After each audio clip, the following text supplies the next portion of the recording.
오늘은 내로남불이라는 제목으로 함께 말씀 나누겠습니다. 부제목이 자신에겐 관대하면서도 타인에겐 엄격한 위선이라는 제목입니다. 우리가 이 내로남불이라는 말은 옛날 말은 아니에요. 근래에 대해서 들어서 만들어진 말인데, 내가 하면 노면 쓰고 남이 하는 불륜이라고 줄임말이에요. 자신의 행동은 관대하게 보면서 남의 행동은 엄격하게 비판하는 그 이중잣대를 풍자한 말입니다. 몇 주에 걸쳐서 계속해서 우리가 산상수훈의 말씀을 함께 나누고 있는데, 5장에서 마태복음 5장에서 7장까지의 말씀을 예수님께서 산 위에서 선포하셨다고 해서 산상수훈이죠. 그 산상수훈은 단순한 도덕 강령이 아닙니다. 너희는 이렇게 해라, 이렇게 해라 말씀하시는데, 단순한 도덕 강령이 아니라는 거예요. 그것은 하나님 나라 백성의 정체성과 삶의 방식에 대한 선언입니다. 제자들에게 지금 산 위에서 하는 거거든요. 하나님의 사람들은 어떻게 예수님의 통치 아래서 주님과 함께하는 구원받은 백성들은 어떻게 삶을 살아야 될 것인가, 그 삶의 방식에 대한 선언이 바로 산상수훈입니다. 예수님은 율법을 새롭게 조명하면서 그 당시에 신앙생활하는데 얼마나 열심히 했습니까? 종교적인 행위 가졌잖아요. 근데 그런 외적인 종교 행위보다 내면의 진실한 경건을 강조하고 있습니다. 신앙생활하면서 외적인 종교 행위 너무 중요하죠. 왜냐하면 그릇과 같으니까. 그러나 본질은, 여러분, 이 컵의 본질은 그릇일까요? 물일까요? 물입니다. 물. 그러듯이 우리의 종교적인 행위들도 중요하지만 이 내면의 진실하고 경건함이 중요한 거예요. 신앙생활 할 때 우리가 형식 갖추는 것도 중요하지만 더 깊이 고민하고, 잘 안 되는 것들은 주님 앞에 묻고 기도하고 간구하고 두들기고 힘써서 그 하나님 아버지의 뜻을 알아가면서 우리가 진실하게 하나님과 관계 속에서 주님을 섬겨야 된다는 것입니다. 예수님은 당시 종교 지도자들이 외적으로 강조하던 율법 그 준수에 머무르지 않고 인간의 마음 중심과 그 행동하는 그 마음과 그 동기, 삶의 어떤 깊은 태도까지 말씀하셨습니다. 의로움은 외형이 아니라 마음에서부터 시작돼야 된다는 것입니다. 아무리 겉으로 진실한 것 같아도 이 안에 속임수가 있고 거짓이 있으면 안 되는 거죠. 마태복음 5장은 하나님 나라 백성의 복과 정체성에 대해서 말씀하셨고, 6장에서는 하나님과의 관계 속에서 어떻게 진실하게 살아야 하는지를 가르쳤습니다. 그리고 이 7장, 오늘 본문에서는 사람과의 관계, 특히 공동체 안에서 어떤 태도를 가져야 할지를 말씀하고 있습니다. 오늘 본문에는 공동체 안에서 비판하지 말래요. 이 말씀은 위선적인 비판, 곧 오늘 우리가 다룰 주제인 내로남불을 향한 예수님의 날카로운 경고입니다. 내로남불은 현대적인 표현이지만 본질은 아주 오래된 이 문제입니다. 자신에게는 무한히 관대해요. 그런데 타인에게는 냉혹한 비판을 가하는 이 이중적 이 태도, 예수님은 이 위선을 결코 가볍게 보시지 않았습니다. 본문 따라가면서 함께 말씀 속에 담긴 하나님의 그 뜻을 살펴보십시다. 자, 1절을 다시 한번 읽어보겠습니다. 시작. 비판을 받지 아니하려거든 비판하지 말라. 이 말씀은 아무 말도 하지 말라는 뜻이 아니에요. 잘못하고 있으면 잘못한다고 말은 하긴 해야죠. 근데 예수님은 도덕적 판단 자체를 금하라고 말한 것이 아니라 사랑 없이 정죄하는 마음, 위선에서 비롯된 어떤 비판적인 태도, 그런 걸 갖지 말라고 그러는 거예요. 우리가 흔히 빠지는 오류가 있습니다. 그것은 다른 사람의 잘못을 볼 때 공의라는 이름으로 냉혹하게 대한다라는 점입니다. 자기 자신에게는 진짜 계속 말씀한 것처럼 지나치게 관대한데 타인에게는 아주 차갑고 엄격한 기준을 들이대는 것입니다. 예수님은 이러한 내로남불의 위선을 결코 가볍게 여기지 않으셨습니다. 여기 비판하다라는 이 단어는 단순한 의견이나 분별이 아니라 도덕적 정죄를 의미하는 거예요. 그러니까 이 말은 옳고 그름을 판단하지 말라는, 절대 진리가 없으니까 포스트 모더니즘적인 그 사고를 가지고 있는 사람들은 옳고 그름을 판단하지 말라, 그런 포스트 모더니즘적인 관용이 아닌 거예요. 예수님은 잘못된 것에 대한 분별은 오히려 하라고 하셨어요. 분별을 해야죠. 분별하지 못하면 속을 수 있으니까. 예수님이 금하신 것은 사람을 자신이 하나님처럼 판단하고 단죄하는 어떤 교만적인 태도, 나는 옳고 너는 틀렸어라고 생각하는 우월한 자세들, 그 가지고 있잖아요. 조금 똑똑하고 조금 윤리적이고 도덕적이고 자기 잘났고 누군가의 인정을 받는다고 생각되어지면 기준이 하나님이 판단해야 될 그 상황을 자기가 판단한다는 것입니다. 그래서 단죄해버려. 이건 교만한 태도죠. 너는 틀렸어. 그렇게. 이것은 본질적으로 겸손하지 않고 하나님의 자리를 넘보는 죄인 것입니다. 자, 2절에서는 또 뭐라고 말씀하십니까? 2절을 함께 읽어볼까요? 시작. 너희가 비판하는 그 비판으로 너희가 비판을 받을 것이요 너희가 헤아리는 그 헤아림으로 너희도 헤아림을 받을 것이니라. 내로남불의 결과가 무엇인지 분명히 보여주는 말씀입니다. 여기 너희 비판하는 그 비판으로 너희가 비판받을 거라고 그랬잖아요. 여기 비판이라는 단어는 단죄하다, 어떤 정죄적 평가죠. 그 다음에 너희가 헤아리는 그 헤아림으로 너희가 헤아림을 받을 것이다. 여기 헤아림이라는 것은 측정, 잣대, 어떤 기준, 그런 의미입니다.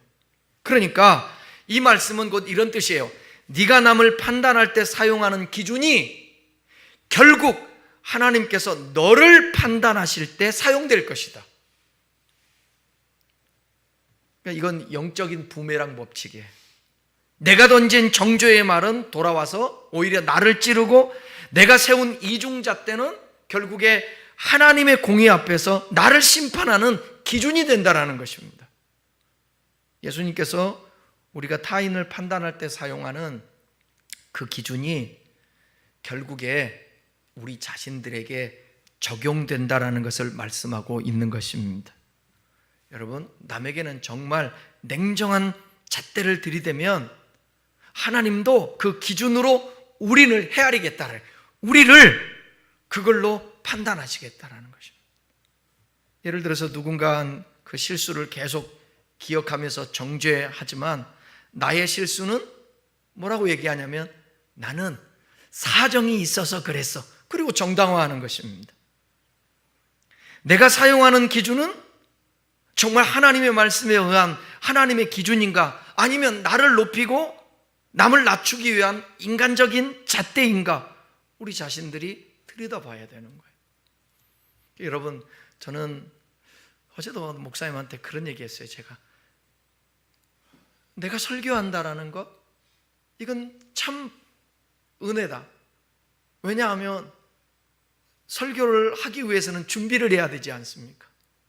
그리고 준비해서 설교한 것은 최소한도 내 양심에서 소리치기 때문에 그 말씀을 듣고 읽고 또 연구해서 설교를 하고 그랬으면 그 말씀을 따라 살려고 몸부림쳐야 되지 않습니까? 여러분, 우리의 신앙이 가랑비에 옷 젖듯이 우리의 신앙이 이게 젖어서 많은 인내의 시간이 필요하지만, 여러분, 하나님의 말씀을 들으면서 나는 내로남불로, 나는 내 기준을 가지고 누군가를 판단하면서 살고 있지는 않는가? 내 안에 하나님의 말씀의 기준을 가지고 다른 사람들을 봐야 되는데, 그런 우리가 삶을 살고 있는가를 점검하면서 말씀을 들으면 그 들은 말씀을 기억하고 실천하려고 애를 써야 돼요. 가장 가까운 관계 속에서부터. 그래야 우리의 삶이 진보되어지고 주님과 더욱더 친밀해지고 가까워지고, 우리가 기도할 때도 하늘문 열리게 되는 거고 우리의 삶을 인도해 주시는 것입니다. 야고보서 2장 13절에서는 이렇게 말씀하세요. 다 같이 한번 읽어보겠습니다. 긍휼을 행하지 아니하는 자에게는 긍휼 없는 심판이 있으리라. 긍휼은 심판을 이기고 자랑하느니.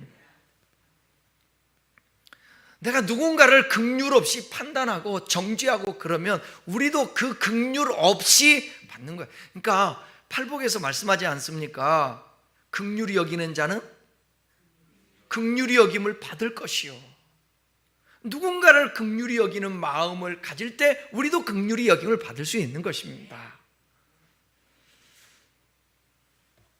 항상 하나님의 말씀 앞에 서면 우리 자신들의 찔림이 있죠.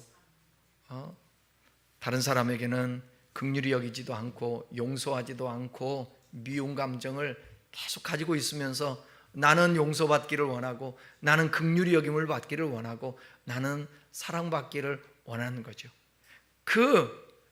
이 기저에는 뭐가 깔려 있냐면 나는 죄인인 거예요. 나는 죄인이라 연약하고 허물이 많아서 용서의 대상이고 긍휼의 대상입니다. 그러면 다른 사람을 대할 때는요, 똑같이 적용해야 되지 않습니까? 그 사람도 죄인이라 그 사람도 긍휼히 여기고, 그래서 우리가 우리의 죄를 사하여 준 것처럼 우리의 죄를 사하여 주옵시고, 남의 죄는 용서하지 않고 나는 다른 사람들은 관대하게 긍휼히 여기지 않으면서 나만 긍휼히 여김 받고 죄 용서 받으려고 하는 마음을 버려야 된다는 것입니다. 이 말씀은 각종 우리가 살아가면서 인간관계 속에서 아주 현실적으로 적용할 수 있잖아요. 나는 실수하면 이해받고 싶으면서 상대방에게 완벽을 요구하지는 않는가. 공동체에서도 그래요. 항상 목회자라든지 직분자, 또 다른 사람들을 향해서 어떤 높은 기준을 들이대죠. 맞아요. 목회자는 더 성결해야 되고 구별된 삶을 살아야 되겠죠. 그런데 때로는 목회자도 사람이고 연약해서 넘어질 때도 있고 실수할 수도 있어요. 근데 그것을 때로는 포용해주고 용납해주고 좀 기다려주고, 한 번 실수는 병가지 상사라고. 제가 여러 번 말씀했지만 제 후배 중에서도 한 번 이게 넘어졌는데 너무 괜찮은 친구야. 우리나라에서는 조금 실수하고 잘못하면 그냥 원아웃에 가버려. 한 방이야. 회복이 안 되는 경우가 되게 많아. 그런데 어떤 사람은 인정하고 있잖아요. 인정하면 자기 잘못을 인정을 해. 그런 사람은 여러분 용서해 줘야 돼요? 받아줘야 돼요? 아니면 그래도 정죄하면서 거부해야 돼요? 그죠? 근데 이 세상이 희한해요. 나는 안 그랬다고 증거가 있는데도 불구하고 끝까지 우겨요. 에? 아니, 잘못해서 불륜을 저질렀으면 그 인정을 하고 용서를 구해야 되잖아. DNA 검사에서 99.9%인데 그런 일이 없대. 그 동정녀 탄생이래. 지금도 하고 있어. 지금도.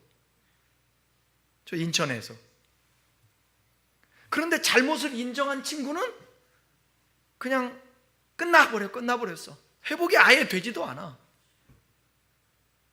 그렇기 때문에 여러분 한번 생각해 보세요. 다윗을 단죄하고 정죄하고 용납해 주지 않고 비판으로 끝났다면 어떻게 이스라엘의 성군이 될 수가 있겠어요?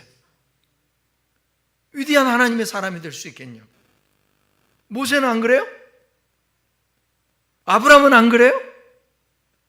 누구든지 다.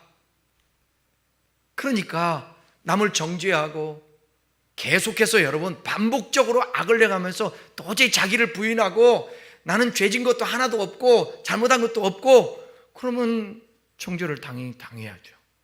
그러나 자기 자신을 뉘우치고 회개하고 그럴 때에 판단하고 비판하기보다 용납해 주는 것도 필요하다는 것입니다. 요즘은 SNS를 통하여서 너무 많은 사람들을 비판해요. 뭐 연예인 같은 경우는 공인이라서 그럴 수도 있겠지만 뭐 남의 일에 감나라 콩나라 가정일까지 다 나서가지고 비판하고 글 올리고, 그럴 시간 있으면 책이라도 한번 보지. 제가 한 십몇 년 전에 자살 사이트에 들어가가지고 자살할 용기 있으면 살라고 그랬더니 저한테 막 죽일 듯이 달라고 더가지고 그 뒤부터는 제가 절대로 내가 댓글을 안 답니다. 한 번도 안 달아요. 한 번도 안 달아요. 그러니까 이 시대에는 참 콩나라 판나라 뭐 말하면 뭐 한다고 그래요? 좀 얘기 좀 하면 목사 가는 거 또 설교한다. 어떻게 하다가 설교가 그렇게 됐죠? 설교는 생명을 주는 프리칭과 티칭이 있는, 선포와 가르침이 있는 아주 복 있는 말씀인데 어떻게 해서 또 설교한다, 또 설교해. 귀 막아야지. 설교가 얼마나 좋은 건데. 그 설교에 생명이 없고 설교자가, 메신저가 엉터리로 살아내고 말은 잘해. 그래, 말은 잘해. 또 잘해도 시기 질투 있어갖고 제가 그런 말씀 드렸잖아요. 부목사가 설교 잘해가지고 은혜 받았다고 그러면 뒤에서 사모님이 나갈 때 뭐라고 그런다고요? 부목사가 말은 잘해. 그러더라고요. 아이고 우리 부목사님 설교 참 잘하셨네요. 은혜가 돼요. 아이고 그게 큰 자지. 그게 아량이 있는 사람 아니에요? 난 우리 성도들 중에 나보다 설교 잘했으면 좋겠어. 누군가 와갖고. 그래서 교회를 갔다가 이어나갔으면 좋겠어. 어떻게 권사님 한번 해보시려고? 다음 주에 한번 설교 한번 해보실래? 마태복음 7장 오늘 6절 한 절만 갖고 한번 해볼래? 다음 주에 교회 옮긴다고 그래? 그것도 문제야. 그것도 그럼 우리 안수 집사들 둘이 설교 대회 시켜볼까? 올 연말에? 왜 그러세요? 이제 아시겠어요? 무슨 그냥 되는 줄 아세요? 30년 목회를 해도 원고 다 준비해서 하는 거 보세요. 네?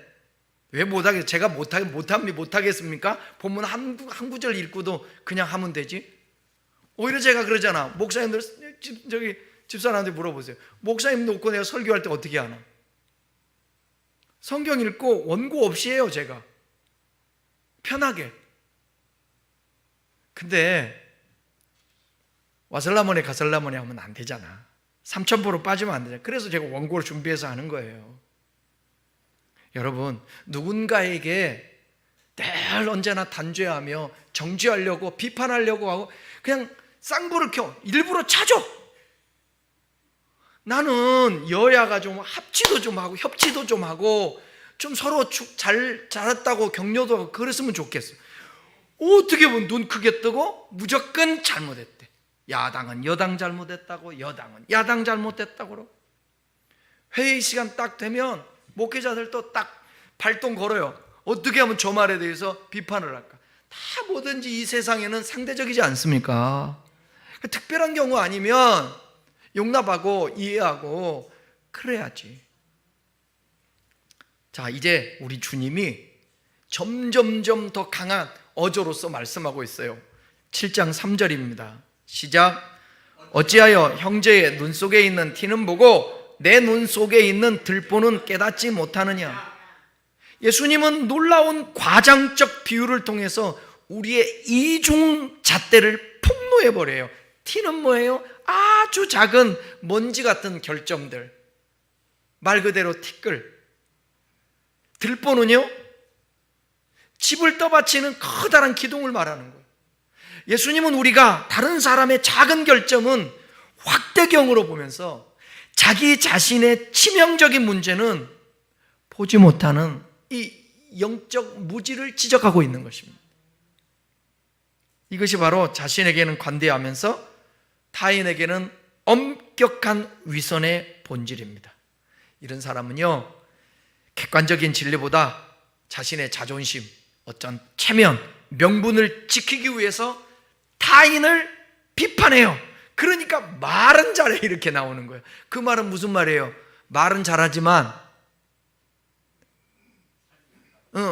삶이 안 따라온다고 그 말을 그냥 하고 싶은 거예요. 왜? 끌어내리고 자기가 높아지고 그러려고. 우리는 너무 쉽게 남의 말, 행동, 실수를 분석하고 판단합니다. 그러니까 요즘 산상수훈하면서 저도 되게 찔리더라고요. 또 이 말씀 앞에 또 이렇게 수정하려고 또 노력하죠. 언젠가 또 기도하기, 또 설교하겠죠. 그럼 또 들으면서 수정하는 거예요. 또 기도하고. 나 자신은 보지 않거나 합리화하거나 묵인해버려요. 이것이 바로 오늘 설교 제목인 내로남불의 실체입니다.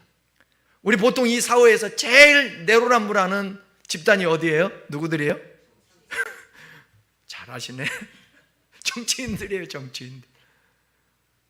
자기 성찰 없이 타인을 판단하는 자는 하나님의 시선을 가로막고요, 자신의 영혼을 속이며 타인에게 상처를 주는 사람이 된다라는 것입니다. 예수님이 형제의 티라고 하신 점에 주목해야 합니다. 이 비판은 공동체 안, 가까운 관계 속에서 일어나는 일들 아니겠습니까? 가정에서, 교회에서, 직장, 친구 관계에서. 여러분, 한 가지 물어봐요. 우리 교회가 각자 도생, 너는 너, 나는 나 이기 때문에 서로 비판하거나 판단하거나 반목하거나 그러지 않는 거예요? 아니면 사랑의 공동체라서 그런 거예요? 말은 잘해 이렇게 저도 그렇죠, 맞죠. 저도 그렇게 생각을 해요. 에? 진짜로 교회에 이상한 미꾸라지 하나 들어오잖아요. 착한 사람으로 진치고 있고 사랑의 공동체 안에 있는 사람들 있잖아요. 거기 안에 미꾸라지 하나 잘못 들어오면 정말 교회가 힘들어집니다. 그리스도인들은 착한 컴플렉스가 있잖아요. 우리 교인들은 다들 착하다 보니까 누구한테 싫은 소리 한마디를 안 해. 할 것도 없지만 제가 또 약을 쳐놨죠. 여러분들은 사랑하십시오. 판단하고 비판하고 설교는 내가 할 테니까. 근데 교회가 어쩌면 그게 맞아요. 크지도 않은 교회에서 서로 간에 지적질하고 판단하고 콩이네 팥이네 맛있네 맛없네 뭐 왜 슬리퍼는 왜 신고 오네 뭐 그런 얘기 할 필요 없어. 반바지는 왜 입고 오네, 올 때 좀 머리 좀 단정하게 하고 오시죠. 그럴 이유가 없는 거죠. 그러니까 교회 나가는 것은, 제가 몇 년 동안 계속 공동체라는 말 많이 쓰잖아요. 주님은 공동체를 향해서 말하는 거예요. 나 혼자 있을 때는 검증이 되지를 않아요. 함께 있을 때에 그때 우리 자신을 검증할 수 있는 거예요. 이 하나님 말씀을 잘 지키고 사는지 안 사는지. 여러분, 내 이웃을 사랑하라 했잖아요. 성경에서 하나님 먼저 사랑하고 내 이웃 사랑. 내 이웃이 있어야 사랑하는지 안 하는지 증명이 되는 것입니다. 혼자 있어서는 아무리 여러분 산속에서 수도를 하고 거룩하다 아무리 자신 얘기, 산속에서 거룩하지 않을 이유가 뭐 있어요? 세상에 내려가 봐야, 사람과 부대껴 봐야, 그래야 저 사람이 거룩한지 안 거룩한지 알 수 있어요. 그래서 주님은 때로는 우리를 시험하시는 거 아니에요? 돈 가지고 시험하시기도 하고 시간 가지고 시험하시기도 하시고 사람 속에서 시험하시잖아요.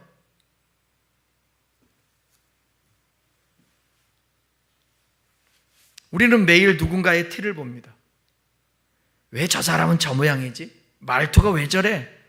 신앙생활은 왜 저따위로 해? 이렇게 또 판단하죠.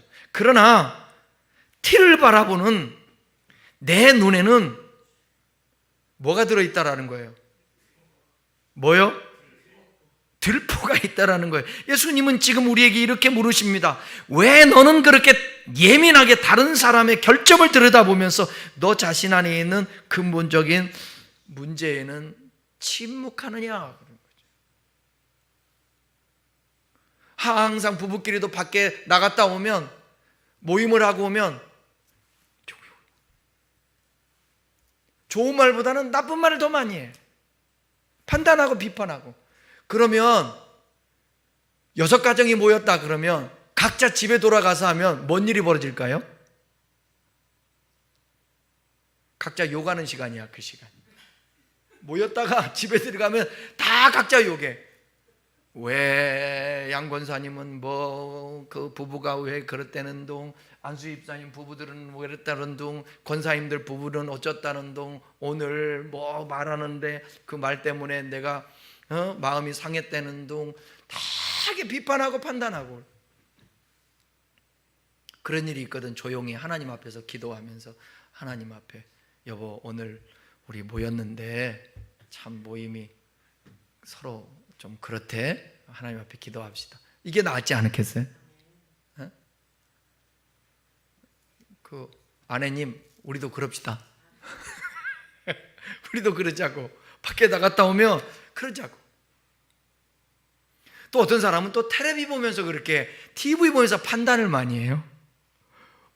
어쨌든 전에 연합회에서 티켓을 줘갖고 영화 보러 갔는데 한 사모님이, 나 영화 보면서 난 그런 분 처음 봤어.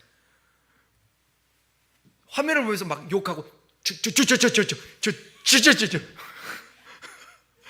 나 진짜 내가 창피해서 죽는 줄 알았어.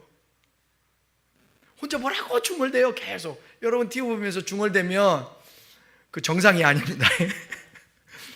정상 아닙니다. 정상이 아니다는 것은 지금의 나이보다 더 많다라는 거예요.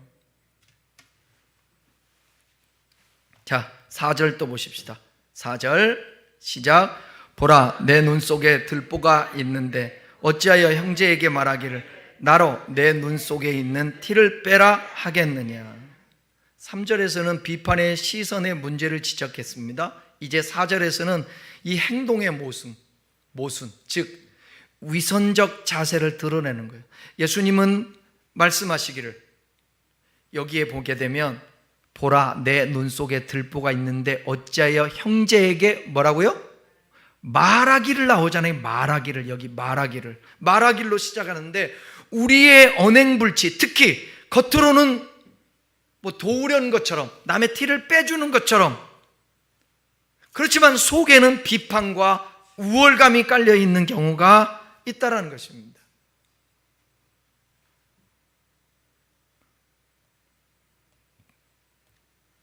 예수님은 어쩌면 지금 이렇게 말씀합니다.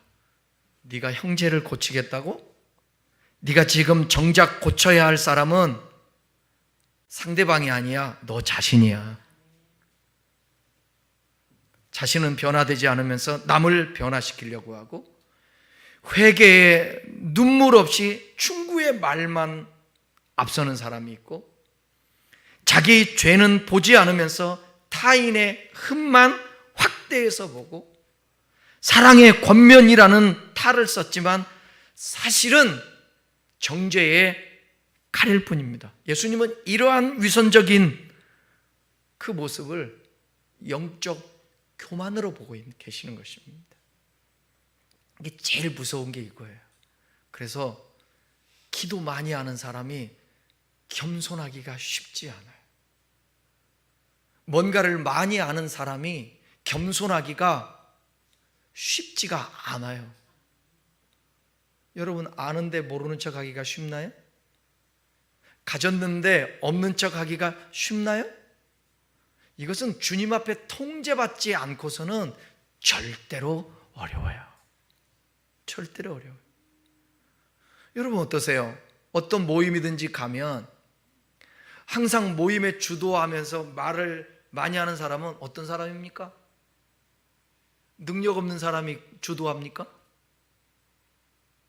제가 동창회 한 번을, 초등학교 동창회 한 번을 옛날에 거의 뭐 십몇 년인가 20년 가까이 되는데 갔더니 진짜 학교 다닐 때는 이것도 내 이것도 교만일 수 있어. 학교 다닐 때는 완전히 거식이었어. 거식이라는 말이 뭔 말인지 알겠죠? 흑사리 껍데기 찌질이 예를 든다면, 아니 그런데 돈 좀 번다고 가오 딱 잡으면서 그 모임을 딱 지배를 하더라고. 그러니까 이 시대는 능력이면 다야. 능력이면 입 다물어, 조용히 해. 당신 이 모임에 이번 행사에 얼마 냈어요? 3,000원? 그게 돈이야? 다 능력 있는 사람이, 실력 있는 사람이 항상 누군가를 판단하는 거예요. 그것을 또 사람들은 당연시 여깁니다. 그러니까 이 사회를 살아가면서 여러분, 제발 부탁이니 우리 큰나무교회 성도 여러분들은 누구 앞에서도 비굴하지 마시고, 아셨죠? 돈이 없어도 비굴하지 말고, 실력이 없어도 비굴하지 말고. 왜요? 나는 나이면서 예수님 짤이니까. 예수님 짤이니까. 구겨져도 나는 뭐라고요? 예수님 짤이. 안수 집사님이랑 옛날에 저기 가셨었나? 안수 집사님, 우리 군대 설교하러 갔을 때 갔었죠. 군대 설교하러 갔을 때 제가 부대에서 설교를 하는데 얘네들 머리 새카맣고 군복 입고 있잖아. 뭔 얘기해도 걔네들 들어오겠습니까? 안 들어오지. 그때 간식도 우리가 준비해서 가고 그랬잖아요. 그런데도 설교를 또 해야 되니까 설교를 또 하면서 제가 10,000원짜리를 하나 꺼내갖고 구겨가지고 거기 던지면서 이거 혹시 가질 사람 있어요? 그랬더니 머리 빡빡 깎은 아내가 붙어, 이거요? 자기 원한대. 줬을 거야 아마, 기억에. 줬죠? 아니 구겨졌다고 안 가져갑니까? 피면 되지? 아니 구겨져도 그건 10,000원인데. 우리가 그런 거예요. 그러니까 어디 가서든지 기죽지 말고 당당하고, 너는 5달란트 받았으니까 너는 4달란트 그렇게 내놓고 값을 하는가 보다. 나는 1달란트니까 나 1달란트 내놓고, 나는 1달란트 입장에서 나는 말하고 나는 주장할 수 있고, 그런 거지. 기죽을 일. 왜냐하면 기 죽어주니까 계속 그렇지 갑질, 기 죽이는 거예요. 기 안 죽으면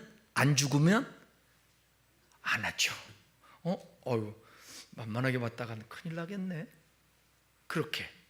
아시겠죠? 여러분 어디 가면 만만해요? 아니면 당당해요? 제가 10몇 년 동안 계속 가르쳤는데 아직도 만만하면 안 되지. 교만하는 얘기가 아니라 어디를 가든지 당당하게 나는 나라고요. 아시겠죠? 어떤 집은 형제들끼리 모여도, 형제들끼리 모이면 돈 많고 능력 있는 사람이 대빵이야 항상. 그러면 돼요 안 돼요? 그러면 안 되지. 내 할도리 그거 하면서 존중하고 서로 간에 동생이 여기 있어서 참 이 자리가 좋다. 오늘 동생 안 왔으면 어쩔 뻔했어. 돈 있는, 능력 있는 형, 누나가 그렇게 하면 동생이 마음이 편하겠어, 안 편하겠어요? 넌 오늘 뭐 갖고 왔니?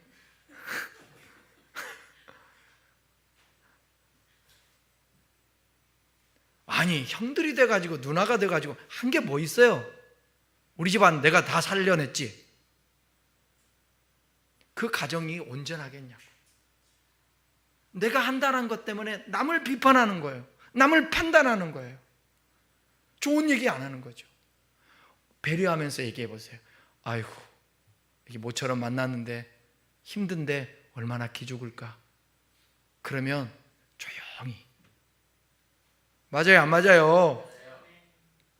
돈 많으면 모르는 사이에 차 조수석에 앞에 문 여는 데다가 1,000만 원짜리 수표 하나 딱 넣어놓고 그냥 모르게.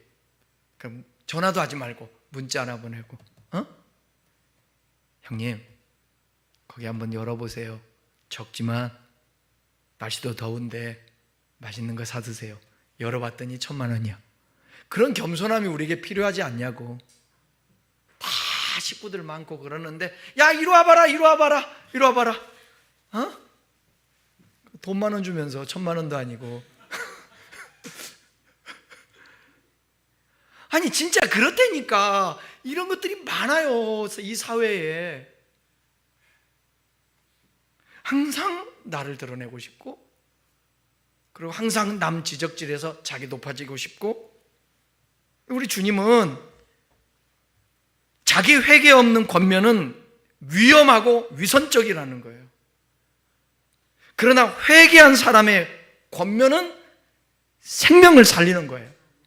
갈라디아서 6장 1절에 이렇게 얘기해요. 한번 읽어보십시다. 갈라디아서 6장 1절, 형제들아 사람이 만일 무슨 범죄한 일이 드러나거든 신령한 너희는 온유한 심령으로 그러한 자를 바로잡고 너 자신을 살펴보아 너도 시험을 받을까 두려워하. 다른 사람이 혹시 잘못한 것 있으면 그 사람을 온유한 심령으로 잡아주라는 거예요. 그리고 그 모습을 보면서 자기 자신을 살피라는 것입니다. 그죠? 남의 티를 보지 말고, 남의 티를 보지 말고 자신의 뭘 보라는 거예요? 들보예요, 들보. 원래 남의 티거든. 근데 남의 티를 뭘로 보는 거예요? 들보로 보는 거예요. 자기 안에 티는 뭐로 봐야 돼요? 들보로 봐야죠. 아니 내 말이 맞아요. 잘 이해해봐요. 이해했죠? 내가 조그마한 티인데 들보처럼 보는 거예요, 나를. 그래야 자기 자신을 살필 수 있죠. 남의 것은 적게 보이고 내 것은 크게 봐야지. 흠을. 자, 5절 마지막 5절 읽겠습니다. 5절 시작. 외식하는 자여 먼저 내 눈 속에서 들보를 빼어라. 그 후에야 밝게 보고 형제의 눈 속에서 티를 빼리라. 이 5절에서는 가장 직접적이고 단호한 명령을 하시잖아요. 외식하는 자여. 여기서 예수님은 가장 강한 어조로 말하잖아요. 외식하는 자여. 이 외식이라는 이 단어는 전에도 설명해 드렸는데 배우 가면 쓴 자, 그런 뜻을 갖고 있습니다. 그러니까 겉과 속이 다른 자예요. 종교적인 척 하면서만 그 안에 진실은 없는 거예요. 예수님은 복음서에서 이 단어를 대부분 누구에게 사용했어요? 외식하는 서기관과 바리새인들. 그들은 종교 지도자들 아닙니까? 조금 꽤 신앙이 있다라고 하는 사람들 아닙니까? 그런 자들을 향해서 주님이 그 중심을 보시고 뭐라고 얘기하느냐? 왜 외식하냐? 왜 가면 쓰고 있느냐? 왜 연기하냐? 왜 배우처럼 하느냐? 이렇게 말씀하고 있는 것입니다. 남의 티를 문제 삼기 전에 너 안에 들보, 즉 더 큰 문제를 보지 못한다면 너 역시 외식하는 자다. 주님이 이렇게 말씀하고 있습니다. 먼저 내 눈 속에서 들보를 빼어라. 회개가 우선이라는 거예요.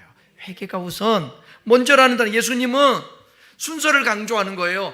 권면하기보다 회개가 먼저고 분별보다 자기 성찰이 우선인 거예요. 따라해봐요. 권면보다 회개가 먼저고 분별보다 자기 성찰이 우선이다.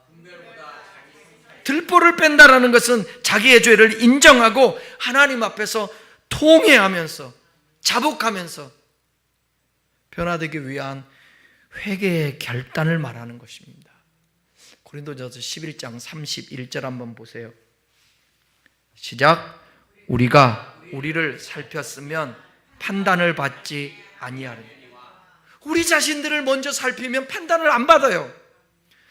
미리 실족하고 고백하는 거. 난 이렇게 연약해. 내 부족하니까 나 좀 용납해줘. 자신을 살필 줄 알아야죠. 근데 늘 사람에게는 방어 기제라고 있잖아요. 심리학 용어에서 늘 방어예요. 방어. 뭔 얘기하고 조금 좀 약점 얘기하면 못 견뎌해. 그리고 남 약점은 또 잘 말해. 여기 그 후에야 밝히 보고 회개한 눈만이 여러분 분별할 수 있어요. 내가 회개하고 나 자신을 보는 사람만이 다른 사람을 분별할 수 있습니다. 예수님은 판단 자체를 금하시지 않으셨어요. 대신 맑은 눈으로 사랑으로 사람을 바라보면서 대하라는 거예요. 들보 제거한 후에 형제의 티를 밝히 보고 그래야 도울 수 있는 거 아니겠습니까? 여기서 밝히 본다는 말은 단순한 시력을 말하는 게 아니에요. 정확한 분별력을 의미하는 것입니다. 회개한 사람만이 진정으로 상대를 위해 말할 자격이 있다라는 것입니다. 형제의 티를 빼리라. 이거는 진정한 공동체의 회복이에요. 놀랍게도 예수님은 형제의 티를 아예 무시하라고 하지 않습니다. 뭐라고 얘기해요? 빼라고 얘기합니다. 빼라고. 잘못된 판단은 금하시지만 잘못된 것을 무시하는 것 또한 사랑이 아니라는 거예요. 사랑으로 얘기를 해줘야지. 조그마한 티가 있어도. 단 조건이 있어요. 먼저 내 눈에 들보를 보고 뺀 후에 형제의 티를 정확히 보고 사랑으로 대하라는 것입니다. 이것이 복음 공동체의 건강한 기준입니다. 모든 사람이 잘못하고 있는데 그냥 입만 다문다고 해서 다가 아니에요. 제가 설교 모두에서 얘기했잖아요. 말 안 하는 것이 비판하지 말라는 얘기는 말하지 말라는 얘기가 아니라고. 그런데 그것을 어떻게 표현하고 어떻게 대하는지 알아요. 사람은 영물이라 알아요. 아, 저 사람이 나를 진짜 사랑으로 저렇게 하는 건지 그냥 가식을 떨면서 조용히 착한 척 하면서 할 말은 다 하고 그런 사람들이 있잖아요. 그렇게 하지 말라는 거죠. 말씀 마치겠습니다. 예수님은 도덕적으로 깨끗한 사람을 찾으시는 게 아니라 정직하게 자신을 돌아보는 사람을 찾으십니다. 타인의 결점을 보기 전에 내가 얼마나 하나님 앞에 연약하고 불완전한 존재인지를 인정하는 거예요. 그러니까 탕자의 비유 보면 그거 알 수 있잖아요. 우리 주님이 오히려 용납하고 받아들인 사람은 탕자예요, 형이에요? 탕자죠. 오히려 기분 나쁜 소리를 듣고 책망을 들은 사람은 형이라고. 근데 외적으로 보게 되면 형이 나쁜 사람이에요? 동생이 나쁜 사람이에요? 동생이 나쁘지. 형 입장에서 억울하기도 하겠지. 그죠? 자기는 날마다 아버지 시키는 일에 묵묵히 진짜 세상 말로 똥 빠지게 일을 했어요. 그런데 송아지는커녕 양 한 마리도 안 잡아줬는데 자기 재산 받아가지고 가서 다 허랑방탕하고 써버리고 돌아온 그 동생아를 위해서 풍악을 울려라, 가락지까지 끼워주고 소를 잡아서 잔치를 베푸니 이는 죽었다 살아온 아들이라고. 그걸 보면서 이 형이 너무 속상한 거지. 형과 아버지가 다른 점이 뭐죠? 그냥 쉽게 얘기하면 우리 보통 형제의 사랑, 아버지의 사랑, 부모의 사랑, 형제의 사랑, 그러면 부모가 나아요? 형제가 나아요? 부모잖아요. 생각이 다른 거예요. 아버지하고 생각이 다른 거예요. 그러니까 형도 이렇게 했어야죠. 아버지 천만 다행입니다. 이 동생이 어디 가서 죽기라도 했으면 어쩔 뻔했습니까? 아버지, 제가 가지고 있는, 저에게 줄 몫이 있는 그 유산 내가 조금 덜 받아도 좋으니까 이거 반 딱 잘라서 저 동생에게 주면 어떨까요? 그럼 아버지는 뭐라고 얘기할까요? 괜찮다고 그래요? 에이, 아니지. 아유, 네가 그런 마음을 가지고 있으니 참 가륵하다. 그래, 그게 곧 사랑인 거야. 우리 하나님도 그러지 않을까요? 우리 삶을 통하여서. 그러니까 저를 비롯해서 우리 모두 다가 예수 믿는다고 하지만 아직 모른 거예요. 아직 모른 거야. 오른손이 하는 것 왼손이 알게 하잖아. 우리는 절대 알게 하잖아. 또 알게 해달라고 막 그러잖아. 그게 얼마나 이게 성경 말씀하고 이게 다르냐고요. 이게 오리 가자고 그러면 얼마가 줘야 되는데, 아이고 못 가. 내가 어떻게 가? 아예 뭔 소리여 지금. 당신이 와. 이렇게 하잖아. 안 돼. 오른밤 되면요? 아니요, 오른밤 치면 왼밤 되라고 그러는데 우리는요? 예? 같이 쳐요? 요즘 같이 쳤다가 싸움 벌어지지. 바로 112지. 바로 112야. 여보세요? 빰 맞았어요. 바로 입건이에요. 그러니까 우리가 정말 말씀에서 너무 멀어져서 산다라는 거예요. 늘 듣기는 듣는데 성경에 뭐라고 그랬어요? 너희가 하나님 말씀을 읽는 자와 듣는 자와 그것을 알기는 왜 이렇게 잘한다고. 우리가 계시록의 말씀 있잖아요. 1장에 지키는 자가 복이 있다. 너도 이와 같이 행하라. 그건 여러분들한테 설교하는 게 아니라, 설교만 하는 것이 아니라 늘 그 고통이 있는 거예요. 저에게도. 예? 이 시대의 사람들은 거룩을 위해서 싸우는 것이 아니라, 거룩을 위해서 몸부림치는 것이 아니라, 거룩을 위해서 기도하는 것이 아니라 다 물질 세계 것들에 보이는 것들을 위해서 애쓰고 힘쓰고 기도하는 세상이 되어버리고 말았다는 거죠. 그럴 때 주님이 뭐라고 그랬어요? 말세에 내가 너희에게 믿음을 보겠느냐. 믿음 있는 자를 지금 찾고 있는 거예요. 예? 이 7월 9일 이 8시 28분에 이 밤에 수요 예배를 드리면서 마음에 설교를 들으면서 설교를 전하는 자가 결심을 하고 듣는 자가 결심을 하면서 하나님, 우리 자신들을 돌아보겠습니다. 타인의 결점을 보기 전에 내가 얼마나 하나님 앞에 연약하고 불완전한 존재인지를 인정하겠습니다. 이것이 진정한 경건이라는 것입니다. 세상은 냉혹한 비판과 정죄로 가득하지만 예수님을 믿는 산상수훈을 붙들고 신앙생활하는 우리는 긍휼, 회개, 진실한 사랑으로 공동체를 세워나가라고 부름을 받은 것입니다.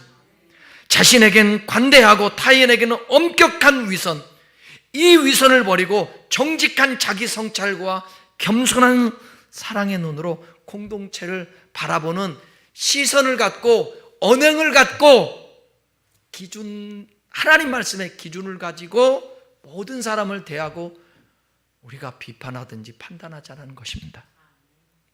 이 말씀대로 살아가기를, 저와 여러분이 그렇게 되기를 주의 이름으로 축원합니다. 함께 기도합시다.